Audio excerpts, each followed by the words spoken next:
warahmatullahi wabarakatuh. Bertemu lagi dengan berita horor, cerita dari Dosetan. Yang mau berkunjung saya sertakan linknya, bisa dilihat di deskripsi. Kisah ini menceritakan petualangan Danan Jaya Sambara. Ini adalah kelanjutan dari bagian 6 sebelumnya. Buat yang baru bergabung bisa baca dulu bagian 1 dan 6 lewat link di deskripsi ini. Imah Leuweung bagian 7 bagian terakhir yang judul Penebusan. "Danan, bangun Danan!" ucap Cahyo sembari menggoyangkan tubuh. Aku membuka mata perlahan, rasa sakit menjalar di seluruh tubuh. Aku memastikan wujudku yang saat ini tak lagi bersatu dengan Sukma Eyang Widarpa. "Di mana kita, Cahyo?" tanyaku pada Cahyo masih memastikan kondisiku. "Sepertinya kita kembali ke Imah Leuweung," ucapnya. "Nampaknya kami berhasil selamat dari kerenjaran Brakaraswana." "Jasad Mirah?" tanyaku lagi kepada Cahyo. "Itu," jawab Cahyo sembari menunjuk ke suatu sudut ruangan. Aku menengok dan menemukan tumpukan tulang belulang yang kutebak itulah jasad Mirah. Dan di sebelahnya terlihat sosok jasad yang masih utuh. Terlihat dari tubuhnya itu penuh luka siksaan yang terlihat mengenaskan. Aku mengenali juga saat itu adalah jasad Mbah Wira. "Cahyo, kenapa kita harus bawa jasad Mbah Wira itu juga?" tanyaku pada Cahyo. "Mbah Wira sangat berdosa, hampir dipastikan dosanya takkan terampuni oleh manusia manapun di dunia ini. Tapi setidaknya walaupun neraka sudah dijanjikan kepadanya, dia tidak lagi milik makhluk jahanam itu. Dan soal pengampunan, hanya Tuhanlah yang berhak menilai," jawab Cahyo.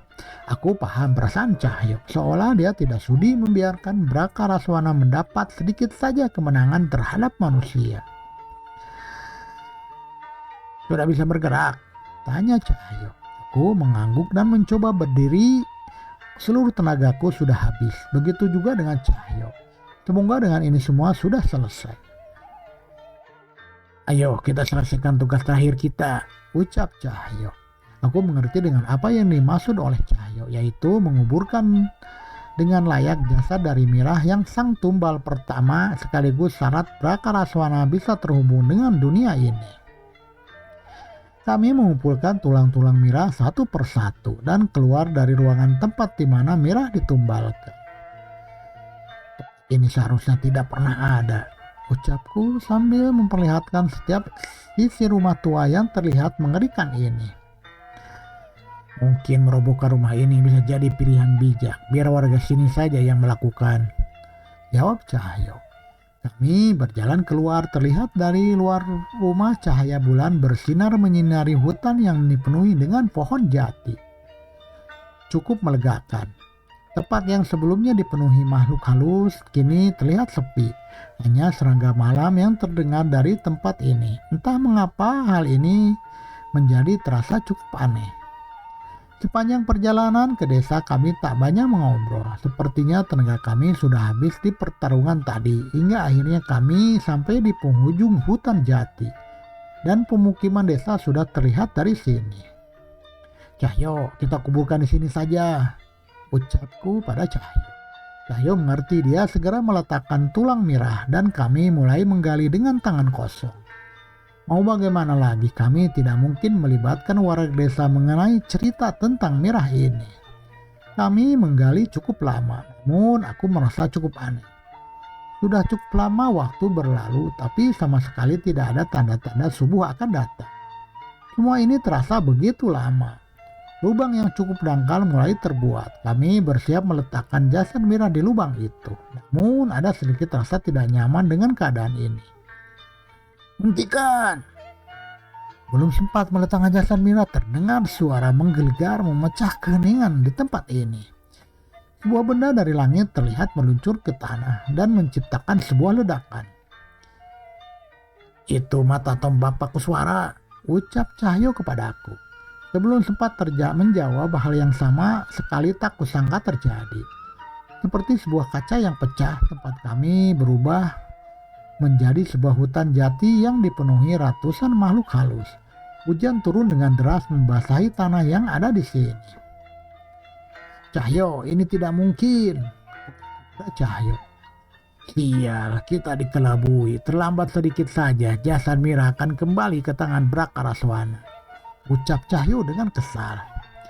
Wanasura, teriak Cahyo memanggil roh pelindung andalannya. Namun tak ada satupun yang terjadi. Sepertinya ini juga bukan lagi di alam gaib. Aku terduduk lemas. Makhluk ini bukan lawan yang kuat bila kami berada dalam kondisi biasa. Namun saat ini tak ada satupun dari kami yang bisa menanganinya. Cahyo terlihat tetap membacakan doa-doa dan ayat pelindung diri. Terlihat dia belum mau menyerah dengan keadaan ini. Namun itu tidak banyak membantu. Sekumpulan makhluk kerdil dengan wajah yang mengerikan mulai mengerubungi Cahyo. Cahyo, lari! Teriakku sambil berlari menjemput Cahyo. Namun usahaku gagal. Sesosok tangan dari dalam tanah menggenggam kakiku. Aku berusaha melepaskan. Namun tangan-tangan dari mayat hidup itu tetap bermunculan berusaha untuk menarikku ke dalam tanah. Jangan menyerah, Danan. Makhluk jahanam itu tidak lagi bisa berurusan dengan dunia ini. Aku tidak sudi dikalahkan sama setan remeh ini, ucap Cahyo. Namun hal yang terjadi adalah sebaliknya. Sebuah gigitan makhluk kerdil menyerang wajah Cahyo. Cakaran demi cakaran menyusul merobohkan tubuhnya. Aku meronta berusaha melepaskan diri. Terlihat puluhan mayat hidup ini telah keluar dari dalam tanah, memamerkan wajah busuk mereka di depan wajahku. Apakah ini akhirnya? Ucapku dengan putus asa.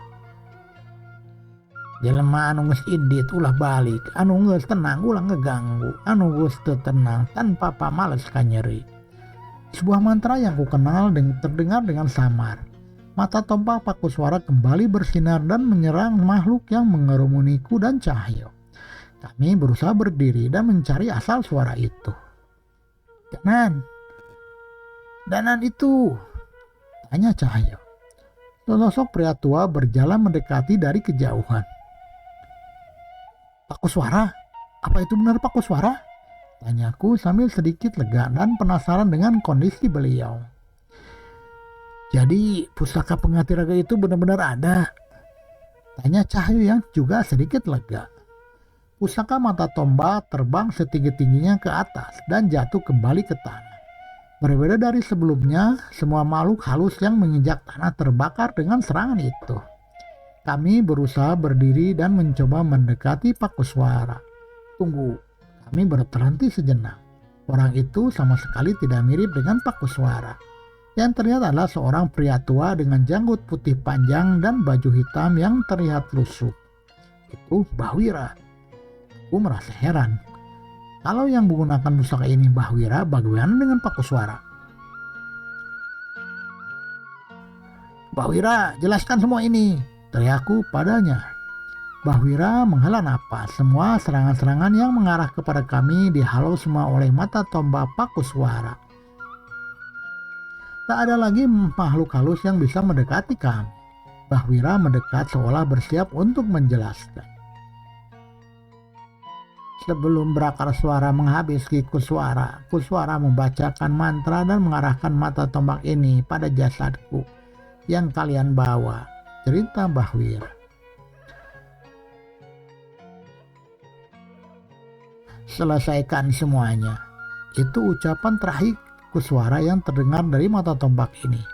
Dan setelah kalian membawa jasadku ke alam ini, sukmaku yang terjebak di tubuh pemberian Brakaraswana hingga kembali ke tubuh aslinya. Dan sepertinya kekuatan dari Kuswara memulihkan tubuhku. Lanjutnya, aku dan Cahyo setengah tidak mempercayai hal ini. Pakuswara, bagaimana dengan keadaan Pakuswara? Tanyaku pada Bahwira. Dia menghela napas, menggelengkan kepalanya. Tidak mungkin ada yang bisa selamat dari serangan sebrutal itu, ucap Bahwira. Seluruh tubuhku mulai bergetar mendengar jawaban dari Bahwira. Tapi pusaka pengganti raga? Tanya aku. Tidak ada lagi pusaka seperti itu. Kalaupun ada, kamu pun tahu sendiri cara menggunakan. Jawab Bahwira. Aku mengingat ke belakang. Ujang pusaka pengganti raga harus dibawa oleh pemiliknya, bukan diserahkan kepada orang lain. Lalu yang diserahkan kepada anak kecil bernama Dio itu apa? Tidak mungkin. Tidak mungkin Pak Kuswara mati. Aku berteriak sekencang-kencangnya. Rasa emosiku meluap mengingat bagaimana Pak Kuswara mati. Brakaraswana menyerangnya dengan brutal, menarik lengannya hingga terputus dan melumat kepalanya hingga tak terbentuk. "Danan, cukup Danan, cukup!" teriak Cahyo sambil menahan air matanya juga. "Aku belum pernah bertemu dengan orang sebijak dia," ucapku pada Cahyo.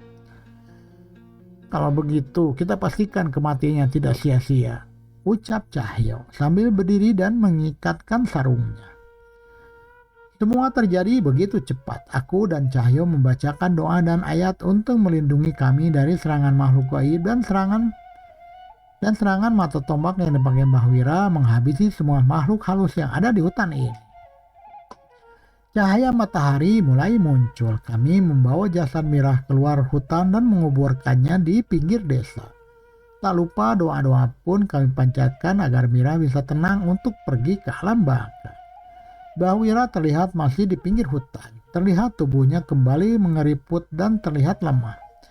Kami pun menghampiri Mbah Wira. "Aku tak bisa lagi bertemu dengan warga desa," ucap Mbah Wira.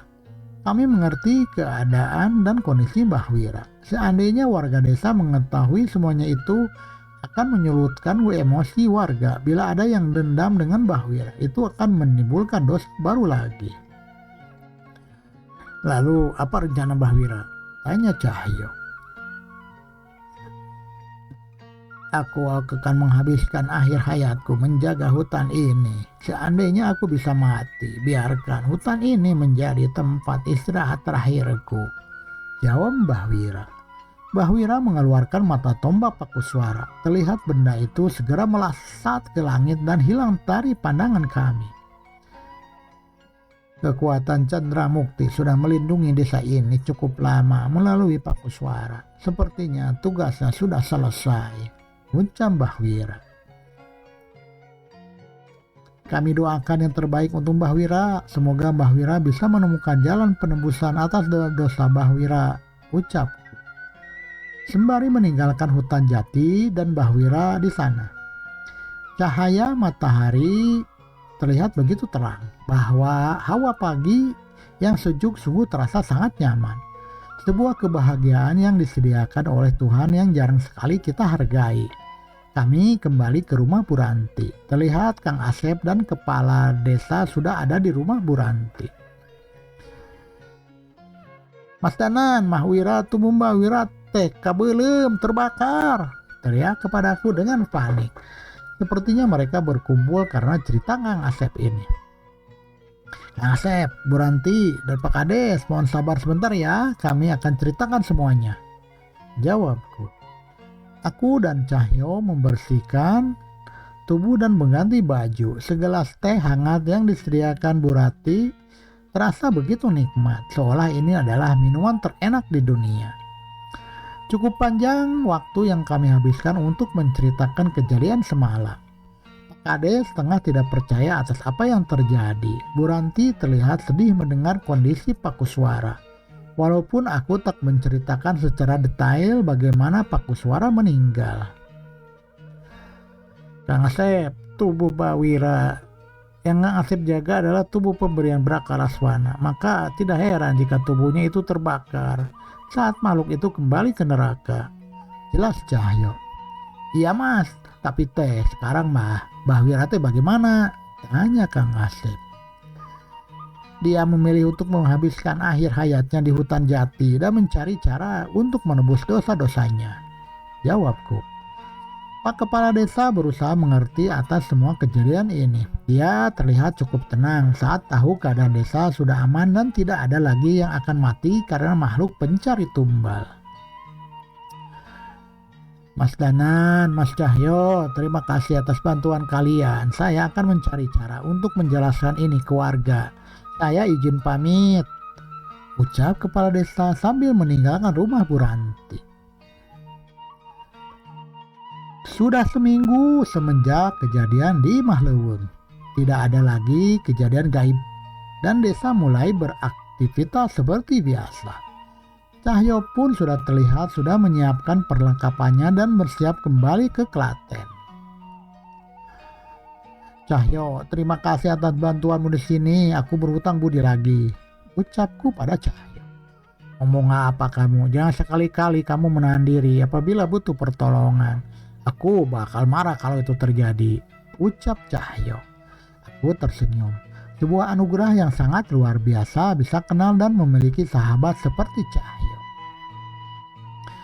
Danan, kalau sudah selesai dengan urusanmu di sini, segeralah kembali ke Jogja. Ingat, masih ada urusan yang harus kita selesaikan di sana, ucap Cahyo dengan nada serius. Aku mengerti dengan Cahyo yang dimaksud. Aku pun mengangguk memberikan jawaban setuju atas kata-katanya. Selesai dan tamat kisah Dananjaya Sambara dalam cerita I Mahleuweung. Nantikan cerita berikutnya. Terus ikuti channel Berita Horor. Jangan lupa subscribe, share, komen, dan nyalakan tanda loncengnya supaya tidak ketinggalan cerita-cerita dari Berita Horor. Sehat selalu dan berkah. Wassalamualaikum warahmatullahi wabarakatuh.